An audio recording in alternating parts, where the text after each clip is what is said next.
Good morning students.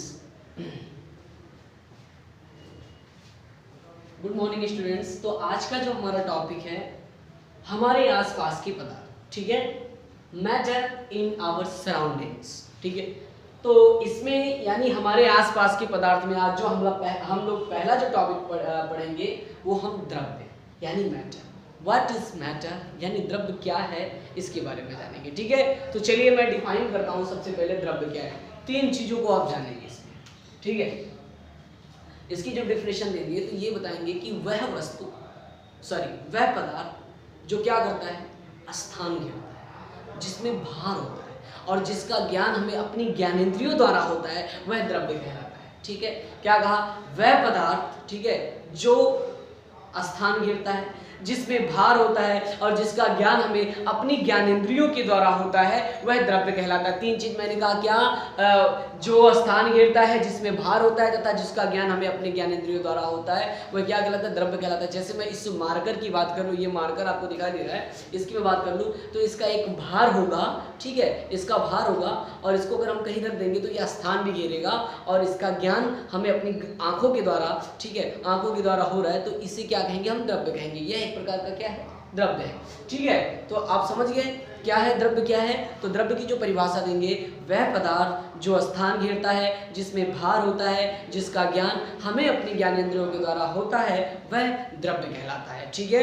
Clear हो गया। चलिए अब हम लोग आगे बढ़ते हैं। तो आगे बढ़ेंगे, ये जो द्रव्य होता है, अब आता है कि द्रव्य की कितनी अवस्थाएं होती है, कितने प्रकार की होती है द्रव्य। तो जो आपका पहला है वो है ठोस, ठीक है, ठोस जिसको कहते हैं सॉलिड, हाँ।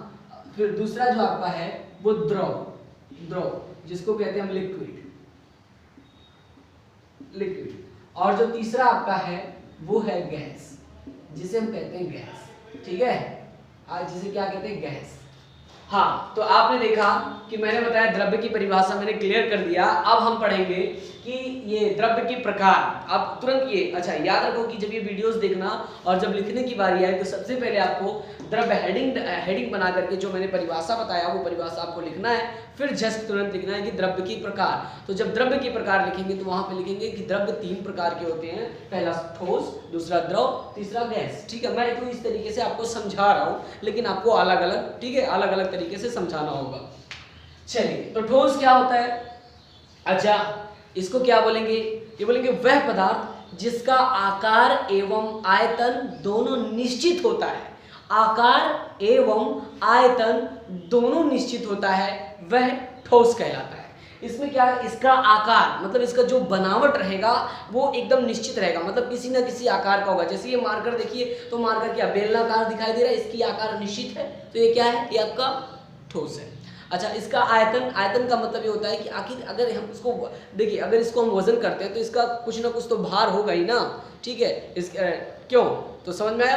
तो क्या ठोस की परिभाषा क्या बोलेंगी कि वह पदार्थ जिसका आकार एवं आयतन दोनों निश्चित होता है, वह क्या कहलाता है, ठोस कहलाता है।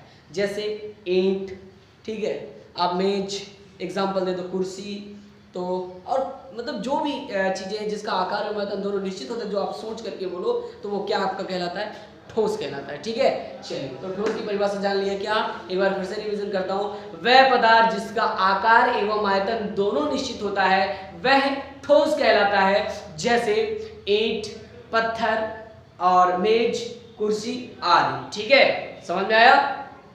चलिए, दूसरा क्या है, द्रव। व्हाट इज लिक्विड यानी द्रव क्या है, द्रव किसे कहते हैं, वह पदार्थ जिसका आयतन तो निश्चित होता है परंतु आकार अनिश्चित होता है। क्या हमने कहा कि वह पदार्थ जिसका आयतन तो निश्चित होता है परंतु आकार अनिश्चित होता है, तो ऐसे पदार्थ को क्या कहते हैं, हम द्रव कहते हैं। जैसे आप अगर पानी की बात कर लो, तो पानी की बात कर लो, दूध की बात कर लो, केरोसिन की बात कर लो, तेल की बात कर लो, तो ये सब क्या, ये सब द्रव है। इसका आयतन तो निश्चित, आयतन निश्चित मतलब ये कि आप जाते हो तो देखते हो कि एक आकार का डिब्बा बना होता है, तो उसके अंदर द्रव भर दिया जाता है। जैसे तेल देखते हो कि एक डिब्बा बना होता है, ठीक है, एक आकार का डिब्बा बना होता है, तो उसमें डाल करके हम वजन कर लेते हैं, ठीक है। और या दूध लेने जाओ तो 1 लीटर दूध, तो वो ऑलरेडी उसका पैमाना बना होता है और उसी हिसाब से क्या करते हैं, दूध को भर करके दे देते हैं, तो इसका आयतन निश्चित हो गया। गया, मतलब जिसको समझ लो एक तरीके से मापा जा सके, तो वो आयतन की कैटेगरी में आ गया। आयतन तो निश्चित है लेकिन आकार अनिश्चित है। आकार इसका, अच्छा बताइए, द्रव में जो आते हैं जैसे जल, तेल और केरोसिन, ठीक है, दूध, तो क्या इसका आकार है? बिल्कुल नहीं, आकार नहीं है। तो इसका आकार अनिश्चित है लेकिन आयतन निश्चित है, मतलब इसको हम तौल सकेंगे या माप सकेंगे, ऐसा समझ लो, ठीक है, लेकिन आकार अनिश्चित है। अच्छा, तो हमने क्या कहा कि वह पदार्थ जिसका आकार अनिश्चित परंतु आयतन निश्चित होता है, या वह पदार्थ जिसका आयतन तो निश्चित परंतु आकार अनिश्चित होता है, वह क्या कहलाता है? द्रव कहलाता है। जैसे दूध, पानी, तेल, हाँ, केरोसिन इत्यादि, ये बोल सकते हैं। हाँ, इसमें एक महत्वपूर्ण पॉइंट है कि इन्हें जिस बर्तन में रखा जाता है यह उस बर्तन का रूप धारण कर लेते हैं। जैसे गोल सा एक थाली ले लिया आपने, थाली में पानी डाल दिया, तो देखते हैं कि थाली जैसा रहता है वैसा पानी फैल जाएगा चारों तरफ, समझे?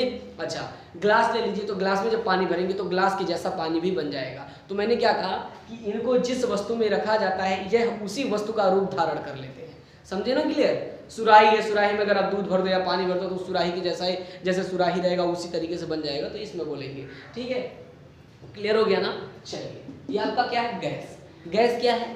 अब इसमें कहेंगे वह पदार्थ जिसका आकार एवं आयतन दोनों अनिश्चित होता है, ठीक है, ना आयतन होता है और ना ही आकार होता है, दोनों अनिश्चित होता है, तो इन्हें हम क्या कहते हैं? गैस कहते हैं। जैसे आपको पता ही, oxygen gas, carbon dioxide gas, ठीक है, ब्यूटेन गैस, तो ये सब क्या है आपके? ये गैस के एग्जांपल्स है। तो मैंने क्या गैस का एग्जांपल क्या दिया कि वह पदार्थ जिसका आकार एवं आयतन दोनों अनिश्चित होता है उसे क्या कहते हैं? गैस कहते हैं। जैसे अब ये वातावरण में ऑक्सीजन मौजूद है, तो क्या ऑक्सीजन का आकार आप देख रहे हैं? बिल्कुल नहीं, ठीक है। अच्छा, ये तो दूसरी बात, क्या उसका आयतन आपको दिखाई दे रहा है? आयतन नहीं। अच्छा, एक बात और, अब आप यहाँ आपका तुरंत एक क्वेश्चन होगा कि सर एक बात बताइए, आप कह रहे हैं कि इसका आयतन तो अनिश्चित होता है, लेकिन जो हमारे रसोई घर में जो गैस भरा जाता है वो बॉटल में, सर वो किस तरीके से भरा जाता है? बता दें आपको कि वो बहुत ही ज़्यादा फोर्स लगा करके एक, ठीक है, एक कम जगह में भरा जाता है और उसके चारों तरफ, मतलब एक छोटा सा आगे छिद्र होता है, उसी के माध्यम से वो भरा जाता है। और गैस के अणु क्या होते हैं कि जब बहुत ज़्यादा फोर्स लगा करके गैस को इकट्ठा किया जाता है तो उनके अणु जो दूर दूर होते हैं वो बहुत नज़दीक आ जाते हैं और जल के रूप में परिवर्तित हो जाता है। अर्थात, ठीक है, अर्थात आप गैस सिलेंडर को कभी हिलाएंगे तो ऐसा लगेगा कि पानी जैसा आपको ऐसा प्रतीत होगा, ऐसा फील होगा कि पानी जैसा भरा हुआ है। तो मैंने क्या कहा, ठीक है, तो ये तो मैं समझा रहा था लास्ट वाला पॉइंट, लेकिन अब गैस का जो परिभाषा बोलेंगे गैस में, तो वो ये बोलेंगे कि वह पदार्थ जिसका आकार एवं आयतन दोनों अनिश्चित होता है वह गैस कहलाता है, ठीक है। जैसे oxygen gas, carbon dioxide, butane gas, इसका एग्जांपल आप दे सकते हैं, ठीक है। तो एक बार मैं फिर से रिवीजन करता हूँ। द्रव्य क्या है? द्रव्य क्या है? जिसका आकार होता है, ठीक है, सॉरी, द्रव्य जो स्थान घेरता है, जिसमें भार होता है तथा जिसका ज्ञान हमें अपनी ज्ञानेंद्रियों द्वारा होता है, वह हमारा क्या कहलाता है? द्रव्य कहलाता है। सर, द्रव्य की 3 अवस्थाएं होती हैं, कौन कौन सा? ठोस, द्रव, गैस। ठोस क्या होता है? जिसका आकार एवं आयतन दोनों निश्चित होता है, वह ठोस कहलाता है। एग्जाम्पल के तौर पे आपको समझा ही दिया हूँ, जैसे ईंट, पत्थर, मेज, कुर्सी इत्यादि आदि, ठीक है। द्रव क्या होता है? जिसका आयतन तो निश्चित परंतु आकार अनिश्चित होता है, वह क्या कहलाता है? द्रव कहलाता है। जैसे तेल, दूध, ठीक है, पारा, केरोसिन इत्यादि, जल इत्यादि। और यह गैस आपका हो जाएगा। गैस क्या हो जाएगा? जिसका आकार एवं आयतन दोनों अनिश्चित होता है, ठीक है। और क्या किया जाता है? जिसका आकार एवं आयतन दोनों अनिश्चित होता है उसे हम गैस कहते हैं, जैसे कार्बन डाइऑक्साइड और carbon dioxide gas, oxygen gas, ठीक है, ब्यूटेन गैस इत्यादि, ठीक है। तो उम्मीद करते हैं आपको बिल्कुल समझ में आया है। वीडियो देखने के बाद जो भी चीज़ें आपको समझ में आई है उसको क्या करना है, उसको आपको रफ पेपर में लिख के और ग्रुप में मैसेज करके दिखाना है। So thank you.